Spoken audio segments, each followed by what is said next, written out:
થી તમને 2 ટૂંકા પ્રશ્નો પૂછાશે 1 માર્ક્સના, 2 માર્ક્સના પ્રશ્નો પૂછાશે અને 4 માર્ક્સનો એક પ્રશ્ન પૂછાશે. કેટલું પૂછાશે?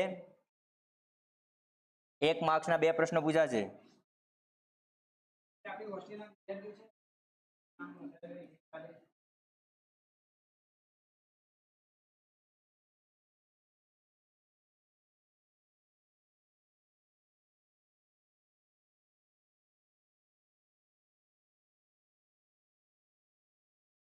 એક માર્ક્સના 2 પ્રશ્ન પૂછાશે આ ચેપ્ટરમાંથી, ટૂંકા પ્રશ્નો. બરોબર? 2 માર્ક્સના પણ 2 પ્રશ્ન પૂછાશે. એટલે 2 માર્ક્સના 2 પ્રશ્નો કેટલા થઈ ગયા ટોટલ? 4 માર્ક્સ થયા ને? 4 ને 2 6 માર્ક્સ અને 4 માર્ક્સનો એક આ. 6 ને 4 10.